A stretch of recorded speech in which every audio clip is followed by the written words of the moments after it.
Hello नमस्कार, श्री स्वामी समर्थ। स्वागत आहे तुम्हा सगळ्यांचं माझ्या यूट्यूब चॅनलवरती।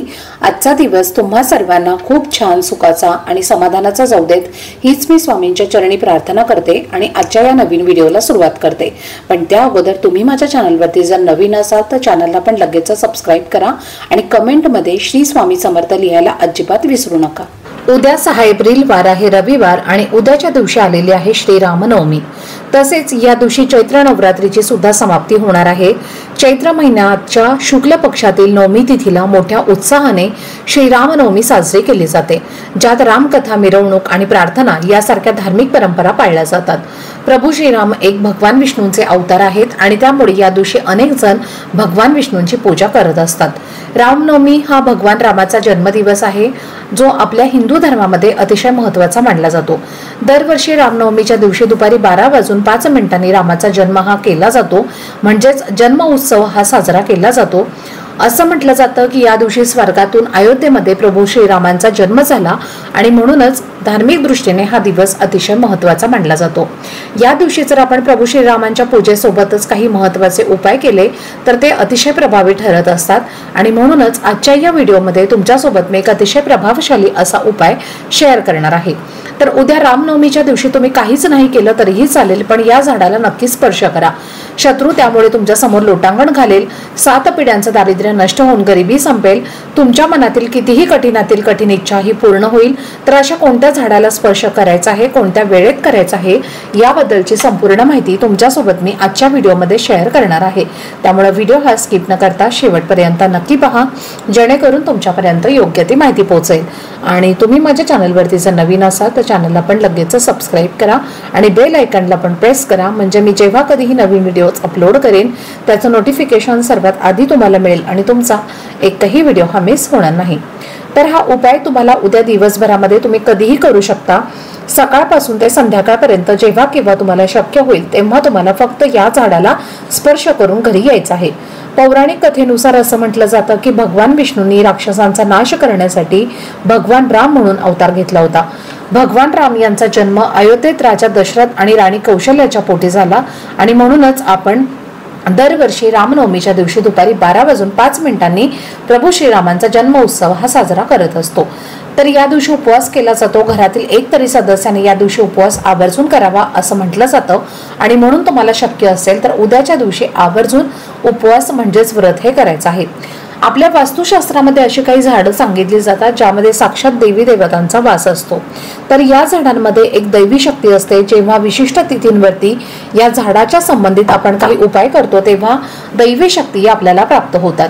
आपल्या आयुष्यामध्ये सकारात्मक बदल होतात, तसेच आयुष्यातील सर्व अडचणी या दूर होतात। जर भरपूर दिवसांपासून तुमच्या मनामध्ये एखादी इच्छा असेल, कष्ट मेहनत करूनही तुमची इच्छा कोणतीच पूर्ण होत नसेल, तर तुम्ही उद्या फक्त या झाडाला स्पर्श करा, त्यामुळे तुमच्या मनातल्या प्रत्येक इच्छा या पूर्ण होतील।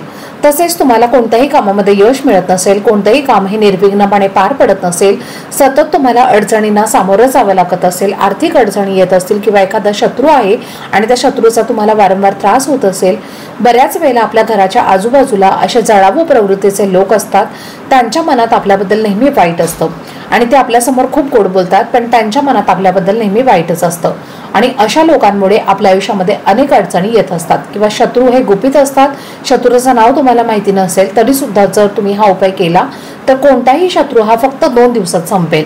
आणि तर असेच दैवी शक्ती असलेलं झाड आहे म्हणजे शमीचं झाड। शमीच्या झाडाला धार्मिक आणि पौराणिक दृष्ट्या खूप महत्त्व आहे आणि म्हणून या झाडाला सुवर्ण वृक्ष असं म्हटलं जातं।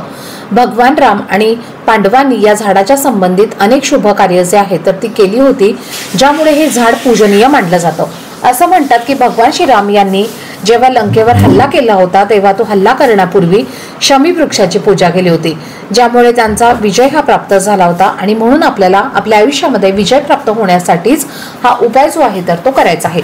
तसेच असे सुद्धा म्हटलं जातं की पांडवांनी शमीच्या झाडावर आपले शस्त्र हे लपवून ठेवलं होतं, ज्यामुळे ते सुरक्षित राहिले आणि ज्या शमीच्या झाडाला सुवर्ण वृक्ष असं म्हणतात कारण कुबेरदेव यांनी राजे रघु यांना शमीच्या वृक्षाची पानं सोन्याची करून दिली होती आणि म्हणून आर्थिक अडचणी दूर होण्यासाठी सुद्धा हा उपाय अतिशय प्रभावी मानला जातो। तर हा उपाय केल्यामुळे घरात सुख समृद्धी येतेच, तसेच घरात कधीही पैशाची कमतरता भासत नाही। उपाय करण्यासाठी तुम्हाला उद्या सकाळी लवकर उठायचं आहे, स्नान करायचं आहे, आपल्या देवघरातल्या बाळकृष्णांच्या मूर्तीवरती अभिषेक करायचा आहे, त्यांना पिवळे फुलं अर्पण करायचे आहेत, शिऱ्याचा नैवेद्य अर्पण करायचा आहे। त्यानंतर तुम्ही हा उपाय जो आहे तर तो करू शकता।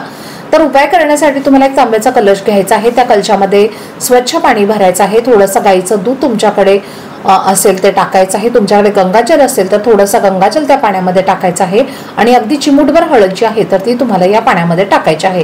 त्यानंतर एक मातीचा दिवा घ्यायचा आहे, त्यामध्ये 2 वातींची मिळून एक जोडवात घालायची आहे आणि शुद्ध गाईचं तूप जे आहे तर ते घालायचं आहे। त्यानंतर तुम्हाला थोडेसे तांदूळ घ्यायचे आहेत, तांदळाला पिवळं करायचं आहे म्हणजे पिवळ्या अक्षता तयार करायच्या आहेत। पिवळ्या रंगाची तुम्हाला फुलं घ्यायची आहेत आणि या सर्व वस्तू एका ताटामध्ये घ्यायच्या आहेत। त्यानंतर तुमच्या घराजवळ किंवा तुमच्या घरीच शमीचं झाड असेल तर तिथे तुम्हाला जायचं आहे। सर्वप्रथम त्या शमीच्या वृक्षाजवळ हा दिवा प्रज्वलित करायचा आहे। दिवा प्रज्वलित केल्यानंतर ते जल जे आहे तर ते दोन्ही हाताने शमी वृक्षाच्या मुळांना अर्पण करायचं आहे आणि यानंतर या झाडाला हळदी कुंकू अक्षता अर्पण करायच्या आहेत। पिवळ्या फुलं असतील तर ती अर्पण करायची आहेत। त्यानंतर या पिवळ्या अक्षता ज्या आपण बनवल्या होत्या तर त्या पिवळ्या अक्षता आपल्या उजव्या हातामध्ये घेऊन त्या मुळांना अर्पण करायच्या आहेत। त्यानंतर या झाडाला प्रदक्षिणा 11 मारायच्या आहेत। प्रदक्षिणा करत असताना ओम नमो भगवते वासुदेवाय नमः या मंत्राचा जप करायचा आहे। जर या झाडाभोवती तुम्हाला प्रदक्षिणा करायला जागा नसेल तर मग तुम्ही स्वतःभोवती या प्रदक्षिणा करायच्या आहेत आणि दोन्ही हात जोडून तुम्हाला प्रभू श्रीरामांचं भगवान विष्णूंचं नामस्मरण करायचं आहे। तुमच्या आयुष्यात ज्या काही अडचणी आहेत तर त्या दूर होण्यासाठी, ज्या काही इच्छा आहेत तर त्या पूर्ण होण्यासाठी मनोभावे प्रार्थना करायची आहे। तर अशा पद्धतीने तुम्हाला उद्याच्या दिवशी या एका झाडाला स्पर्श करून हा उपाय जो आहे तर तो करायचा आहे।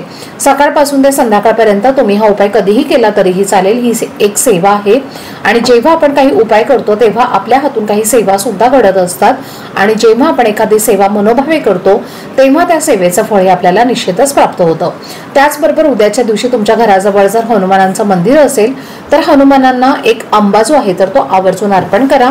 आंबा हे फळ त्यांना अत्यंत प्रिय आहे। जेव्हा तुम्ही आंबा हे फळ त्यांना अर्पण करून तुमच्या आयुष्यातील अडचणी दूर होण्यासाठी, मनोकामना पूर्ण होण्यासाठी प्रार्थना करता तेव्हा त्यांचा आशीर्वाद हा तुम्हाला नक्कीच प्राप्त होतो। आजचा व्हिडिओ जर तुम्हाला आवडला असेल, माहितीपूर्ण वाटला असेल तर व्हिडिओला जास्तीत जास्त लाईक, शेअर आणि चॅनलला सबस्क्राईब नक्की करा। भेटूयात पुढच्या व्हिडिओमध्ये, तोपर्यंत सर्वांना श्री स्वामी समर्थ।